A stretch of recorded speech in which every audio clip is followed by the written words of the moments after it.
வீடியோல வந்து பாத்தீங்க அப்படின்னா உங்ககிட்ட வந்து கிரெடிட் கார்டும் கிடையாது, அதே மாதிரி பஜாஜ் இஎம்ஐ கார்டும் கிடையாது. என்கிட்ட ஏடிஎம் கார்டு இருக்கு, ஆனா ஏடிஎம் கார்டு இஎம்ஐயும் என்கிட்ட வந்து கிடையாது. ஆனா நான் வந்து ஒரு பொருளை, ஒரு எலக்ட்ரானிக்ஸோ இல்ல ஒரு மொபைல் ஐட்டியோ நான் வந்து பர்ச்சேஸ் வந்து பண்ணணும், அது இஎம்ஐல எனக்கு வந்து வேணும். ஸோ அந்த மாதிரி எதிர்பார்க்குறவங்களுக்காகவே இப்போ ஃப்ளிப்கார்ட் வந்து பாத்தீங்கன்னா ஃப்ளிப்கார்ட் இஎம்ஐ அப்படிங்கிற ஒரு நியூ ஃபியூச்சரை இன்ட்ரோடியூஸ் பண்ணியிருக்காங்க. ஸோ இதுக்கு வந்து பாத்தீங்கன்னா எந்த ஒரு டாக்குமெண்ட்டும் நீங்க அப்லோட் பண்ணணும் அப்படின்னு அவசியம் கிடையாது. ஜஸ்ட் உங்களோட பேன் கார்டு நம்பர், ஆதார் நம்பரை மட்டும் வச்சு இந்த ஒரு இஎம்ஐ ஆப்ஷனுக்கு நீங்க வந்து அப்ளை பண்ணலாம். ஸோ இதுக்கு வந்து எப்படி நம்ம வந்து அப்ளை பண்றது, எப்படி இந்த ஃபியூச்சரை யூஸ் பண்ணி நம்ம வந்து ஒரு ப்ராடக்ட்டை வந்து இஎம்ஐல பர்ச்சேஸ் வந்து பண்றது, அதுவும் எந்த ஒரு கிரெடிட் கார்டு டெபிட் கார்டு இல்லாம எப்படி பர்ச்சேஸ் பண்றது அப்படிங்கிற டீட்டெயிலை பத்தி தான் இன்னைக்கு வீடியோல பார்க்க போறோம். அதுக்கு முன்னாடி நீங்க இது மாதிரியான யூஸ்ஃபுல்லான ஆஃபர் பத்தின டீட்டெயிலை தெரிஞ்சுக்க மறக்காம நம்மளோட சேனலுக்கு சப்ஸ்கிரைப் பண்ணிக்கோங்க. ஸோ இந்த வீடியோ உங்களுக்கு ரொம்ப யூஸ்ஃபுல்லா இருந்ததுன்னா உங்களோட ஃப்ரெண்ட்ஸ் அண்ட் ரிலேட்டிவ்க்கு ஷேர் பண்ணிக்கோங்க.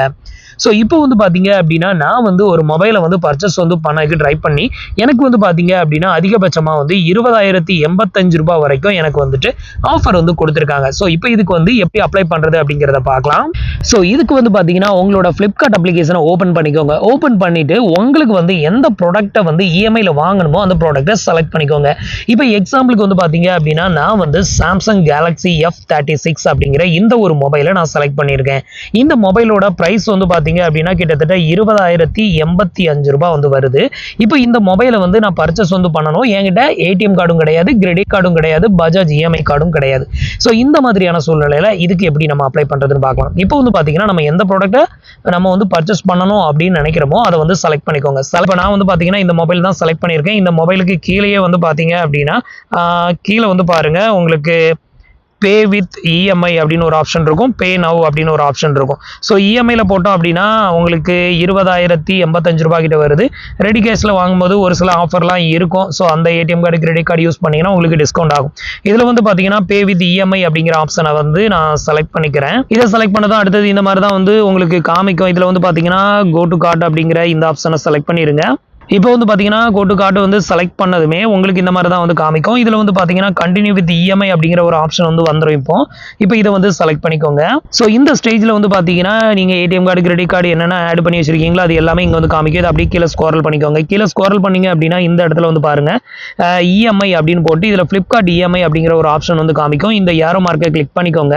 இந்த ஏரோ மார்க்கை கிளிக் பண்ணீங்கன்னா உங்களுக்கு வந்து செக் எலிஜிபிலிட்டி அப்படிங்கிற ஒரு ஆப்ஷன் வந்து கொடுத்துருவாங்க. ஸோ இப்போ வந்து பார்த்தீங்கன்னா செக் எலிஜிபிலிட்டி அப்படிங்கிற இந்த ஒரு ஆப்ஷனை செலக்ட் பண்ணிக்கோங்க. இப்போ checking your eligibility for the loan offer அப்படின்னு சொல்லி இந்த மாதிரி காமிக்கும். ஒரு ஃபியூ செகண்ட் வெயிட் பண்ணுங்க. அடுத்தது வந்து பார்த்தீங்கன்னா உங்களுக்கு இன்டர்ஃபேஸ் வந்து இப்படி தான் ஓப்பன் ஆகும். இதில் வந்து பார்த்தீங்கன்னா ஃபர்ஸ்ட் உங்களோட பேன் கார்டு நம்பர், பேன் கார்டில் இருக்கிற மாதிரி உங்களோட டேட் ஆஃப் பர்த், அதுக்கு அடுத்தது பேன் கார்டில் இருக்கிற மாதிரி உங்களோட first name, last name entry பண்ணிக்கோங்க. அடுத்தது உங்களோட மந்த்லி இன்கம் வந்து எவ்வளோ வருதோ அதை என்ட்ரு பண்ணிக்கோங்க. நீங்கள் என்ட்ரு பண்ணுற இன்கம் வந்து பார்த்தீங்கன்னா மாதத்துக்கு என்ட்ரு பண்ணும்போது குறைஞ்சபட்சம் 25,000க்கு மேலே இருக்கிற மாதிரி என்ட்ரு பண்ணுங்க. அப்போ தான் அப்ரூவ் ஆகும். ஸோ அதை வந்து இங்கே என்ட்ரு பண்ணிவிட்டு அடுத்தது உங்களோட எம்ப்ளாய்மெண்ட் டைப், நீங்கள் சேலரிடா இல்லை செல்ஃப் எம்ப்ளாய் அதை செலக்ட் பண்ணிவிட்டு உங்களோட மேரிட்டல் ஸ்டேட்டஸ், மேரிடா இல்லை அன்மேரிடா அதையும் செலக்ட் பண்ணி இந்த டிக் பாக்ஸையும் டிக் பண்ணி விட்டுட்டு செக் எலிஜிபிலிட்டி வந்து கொடுத்துருங்க. இப்போ வந்து பார்த்தீங்கன்னா நான் வந்து எனக்கான டீட்டெயில் எல்லாத்தையும் ஃபில் பண்ணியிருக்கேன் பாருங்க. ஃபில் பண்ணிட்டு இப்போ வந்து செக் எலிஜிபிலிட்டி வந்து கொடுக்குறேன். இப்போ வந்து பார்த்தீங்கன்னா பேஜ் வந்து லோட் ஆகும். ஒரு ஃபியூ செகண்ட் வெயிட் பண்ணிக்கோங்க. இப்போ வந்து பார்த்தீங்க அப்படின்னா உங்களுக்கு வந்து இஎம்ஐ ஆஃபர் அவைலபிளாக இருந்தது அப்படின்னா உங்களுக்கு எந்தெந்த கம்பெனிலாம் வந்து இந்த ஒரு லோனை வந்து ஆஃபர் வந்து பண்ணுறாங்களோ ஸோ அது எல்லாமே இங்கே வந்து லிஸ்ட் அவுட் ஆகும். நமக்கு வந்து பார்த்தீங்கன்னா எந்தெந்த கம்பெனிலாம் வந்து ஆஃபர் வந்து பண்ணியிருக்காங்க அப்படின்னு வந்து பாருங்கள். ஃபர்ஸ்ட் வந்து பார்த்தீங்கன்னா டிஎம்ஐ ஃபினான்ஸ் வந்து பார்த்தீங்கன்னா 18% இன்ட்ரெஸ்ட்டில் நமக்கு இந்த லோனை வந்து ஆஃபர் வந்து பண்ணுறாங்க. இதுக்கான டோட்டல் ரீபேமெண்ட் டைமிங் வந்து பார்த்தீங்கன்னா 12 month வந்து கொடுக்குறாங்க. இது தவிர வேற என்னென்ன கம்பெனிலாம் ஆஃபர் வந்து பண்ணுறாங்க அப்படிங்கிறத இங்கே வந்து பார்க்குறதுக்கு மோர் ஆஃபர் அப்படிங்கிற இதை வந்து கிளிக் பண்ணிக்கோங்க. இப்போ மோர் ஆப்ஷனை வந்து கிளிக் பண்ணிட்டோம் அப்படின்னா வேற என்னென்ன கம்பெனிலாம் நமக்கு ஆஃபர் வந்து பண்றாங்க அப்படிங்கிறத இங்க வந்து பார்க்கலாம். அடுத்தது வந்து பாத்தீங்கன்னா டிவிஎஸ் கிரெடிட் அப்படிங்கிற இந்த கம்பெனி வந்து பாத்தீங்கன்னா நமக்கு இதே லோன் அமௌண்ட் ஆஃபர் வந்து பண்றாங்க. இவங்க வந்து இன்ட்ரெஸ்ட் வந்து பாத்தீங்கன்னா கிட்டத்தட்ட வருஷத்துக்கு 22% வந்து சார்ஜஸ் வந்து பண்றதா வந்து போட்டிருக்காங்க. அதனாலதான் இது செகண்ட் இடத்துல காமிக்குது. முதல் இடத்துல இருக்கிறது வந்து பாத்தீங்கன்னா 18%, செகண்ட் இடத்துல இருக்கிறது 22%. அடுத்த தேர்ட் கம்பெனி வந்து பாத்தீங்கன்னா ஃபீப் அப்படிங்கிற ஒரு கம்பெனி. இந்த லோன் கம்பெனியை பற்றி ஆல்ரெடி உங்களுக்கு தெரிஞ்சிருக்கும். ஸோ நம்ம ஆல்ரெடி நிறையவே வந்து லோன் வீடியோஸ் வந்து ஃபியூப்பை பற்றி ரிவ்யூ பண்ணியிருப்போம். ஸோ அந்த கம்பெனியும் வந்து நமக்கு லோன் ஆஃபர் வந்து பண்ணுறாங்க. இவங்க வந்து பார்த்தீங்கன்னா 24% பெர் ஆனுவலுக்கு வந்து சார்ஜஸ் வந்து பண்ணுறாங்க. அதே மாதிரி வந்து பார்த்தீங்கன்னா ரீபேமெண்ட் டைமிங் வந்து பார்த்தீங்கன்னா கம்மியாக தான் கொடுக்குறாங்க. கிட்டத்தட்ட 9 மாதம் மட்டும் தான் வந்து கொடுக்குறாங்க. ஸோ இவங்களும் வந்து பார்த்தீங்கன்னா கிட்டத்தட்ட 20,085 ரூபா தான் வந்து லோன் ஆஃபர் வந்து பண்ணுறாங்க.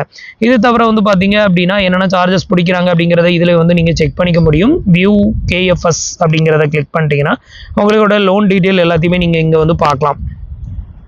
ஸோ ரீபேமெண்ட் டைமிங், அப்புறம் வந்துட்டு எப்போ வந்துட்டு நம்ம வந்து ரீபேமெண்ட் வந்து ஸ்டார்ட் பண்ணுறோம் அந்த டேட்டு எல்லாமே இங்கே வந்து காமிக்கும். இதுக்கு பேர் தான் கன்சூமர் டியூரபிள் லோன் அப்படின்னு சொல்லுவாங்க. இதே தவிர வந்து பார்த்தீங்கன்னா இன்னொரு 3 கம்பெனி கீழே கொடுத்துருக்காங்க. இந்த 3 கம்பெனியுமே நமக்கு லோன் ஆஃபர் வந்து பண்ணலை. ஸோ அதையும் இங்கே வந்து மென்ஷன் பண்ணியிருக்காங்க. இப்போ வந்து பார்த்தீங்கன்னா உங்களுக்கு வந்து எந்த கம்பெனியில் நீங்கள் வந்துட்டு அப்ளை பண்ண விரும்புகிறீங்களோ பர்டிகுலராக நீங்கள் அதை வந்து செலக்ட் பண்ணிட வேண்டியதான். இந்த 3 கம்பெனியில் வந்து பார்த்தீங்கன்னா ஃபஸ்ட்டு இருக்கக்கூடிய DMI ஃபினான்ஸ் மட்டும்தான் வந்து கம்மியான இதில் வந்துட்டு லோன் வந்து ஆஃபர் வந்து பண்ணுறாங்க.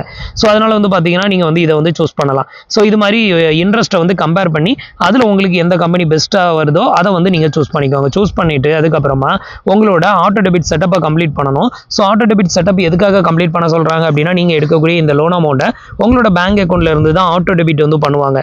ஸோ இது வந்து பார்த்தீங்கன்னா டேரெக்டாக ஃப்ளிப்கார்ட்டுக்கு பெய்ட் ஆயிரும். உங்களோட அந்த ஃபோன் வந்து எந்த டேட்டில் வந்து டெலிவரி ஆகும்னு போட்டிருக்காங்களோ அந்த டேட்டில் உங்களுக்கு டெலிவரி ஆயிரும். இதுக்கப்புறம் வந்து பார்த்தீங்கன்னா மந்த்லி ஆட்டோமேட்டிக்காக உங்களோட அக்கௌண்ட்ல இருந்து அமௌண்ட் வந்து டெபிட்டட் வந்து பண்ணிக்குவாங்க. நீங்கள் பேலன்ஸ் மட்டும் கரெக்டாக மெயின்டைன் பண்ணிக்கிட்டீங்க அப்படின்னா போதும். இது மட்டும் இல்லாமல் நான் மேனுவலாக பே பண்ணணும் அப்படின்னா நான் எப்படி பே பண்ணுறது அப்படின்னு கேட்குறவங்களுக்கு, ஸோ இது வந்து பார்த்தீங்கன்னா DMI ஃபினான்ஸில் நீங்கள் லோன் எடுக்கிறீங்கன்னா இதோட அப்ளிகேஷனை டவுன்லோட் பண்ணி இன்ஸ்டால் பண்ணிட்டு எந்த மொபைல் நம்பரில் இந்த அப்ளிகேஷனை ரெஜிஸ்டர் பண்ணியிருக்கீங்களோ சேம் நம்பரை போட்டு ரெஜிஸ்டர் பண்ணிட்டு லாகின் பண்ணி உங்கள் அக்கௌண்ட்டை செக் பண்ணிங்கன்னா நீங்கள் எடுத்த லோனு அங்கே உங்களுக்கு ரிஃப்ளெக்ட் ஆகும். அது மூலமாக நீங்கள் மேனுவலாக கூட பே பண்ணணும்னா பே பண்ணிக்கலாம். மேனுவல் பேமெண்ட் எதுவும் பண்ணணும் அப்படின்னு நினச்சிங்கன்னா ஆட்டோ டெபிட் செட்டப் அந்த டேட்டுக்கு ஒரு 5 நாளைக்கு முன்னாடி பே பண்ணுங்க. அதுக்கப்புறமா பே பண்ணாதீங்க. அப்படி பே பண்ணீங்கன்னா டபுள் டைம் டெபிட்டட் ஆயிரும். அதே மாதிரி வந்து பார்த்தீங்கன்னா TVS கிரெடிட்னு ஒரு ஆப் இருக்கு. ஸோ இதில் லோன் எடுத்தீங்கன்னா இந்த அப்ளிகேஷனை இன்ஸ்டால் பண்ணிட்டு சேம் நம்பரை போட்டு லாகின் பண்ணி செக் பண்ணீங்கன்னா அங்கேயே உங்களோட லோன் ஆஃபர் லோன் அமௌண்ட் எல்லாமே உங்களுக்கு அங்கேயும் வந்து ஷோ ஆகும். ஸோ அது மூலமாகவும் நீங்கள் மேனுவலாக பே பண்ணிக்கலாம். ஸோ இது மாதிரியான ஃபியூச்சரும் இருக்குது. தேவைப்படுறவங்க ட்ரை பண்ணி பாருங்கள். ஸோ இதை ஒரு ஆப்ஷனை பொறுத்த வரையிலையும் உங்களுக்கு இன்கம் ப்ரூஃப் அப்படிங்கிறது வந்து பெருசாக எதுவுமே தேவைப்படாது. இதில் வந்து பார்த்தீங்கன்னா நிறைய கம்பெனிஸோட டைப் வச்சிருக்கிறாங்க ஃபினான்ஸ் கம்பெனியோட. ஸோ அந்த ஃபினான்ஸ் கம்பெனியில் எந்த கம்பெனிலாம் உங்களோட அந்த பேன் கார்டுக்கு வந்து எலிஜிபிள் இருக்குதோ அவங்க எல்லாமே உங்களுக்கு லோன் ஆஃபர் வந்து பண்ணுவாங்க. அதில் உங்களுக்கு யாரை பிடிச்சிருக்கோ அவங்கள சூஸ் பண்ணி நீங்கள் இந்த லோனை வந்து எடுத்துக்கலாம். ஸோ இவ்வளோ தான் வந்து பார்த்தீங்க அப்படின்னா ஃப்ளிப்கார்ட் EMIக்கு நம்ம வந்து அப்ளை பண்ணுறது ஜஸ்ட் ரொம்ப ஈஸி. ஜஸ்ட் வந்து பார்த்தீங்கன்னா ஒரு 2 ஸ்டெப்ஸில் நீங்கள் வந்து கம்ப்ளீட் பண்ணிக்கலாம்.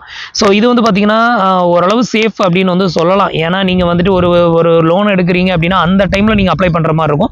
அந்த டைமில் உங்களுக்கு எந்த ஒரு கம்பெனி லோன் ஆஃபர் வந்து பண்ணுறாங்களோ அதை வச்சு தான் நீங்கள் எடுக்கிற மாதிரி இருக்கும். ஸோ உங்களுக்குன்னு கிரெடிட் லிமிட்லாம் வந்து கொடுக்க மாட்டாங்க. அப்படி கொடுத்தா தான் வேறு யாராவது நம்மளோட அமௌண்ட்டை வந்து ஆட்டை போடுவாங்க. ஸோ அந்த மாதிரி இருக்கும். பட் அதனால் இது வந்து ஓரளவு சேஃப் அப்படின்னு வந்து சொல்லலாம். ஸோ இன்றைக்கி நான் உங்களுக்கு எக்ஸ்பிளைன் பண்ண இந்த அப்டேட் இன்ஃபர்மேஷன் உங்களுக்கு ரொம்பவே யூஸ்ஃபுல்லாகவும் இன்ஃபர்மேட்டிவாகவும் இருந்திருக்கும் அப்படின்னு நினைக்கிறேன். நம்மளோட வீடியோஸ் பிடிச்சிருந்தது லைக் பண்ணுங்க, ஷேர் பண்ணுங்க, கமெண்ட் பண்ணுங்க. மறக்காம நம்மளோட சேனலுக்கு சப்ஸ்கிரைப் பண்ணி சப்போர்ட் பண்ணுங்க. தேங்க்ஸ் ஃபார் வாட்சிங்.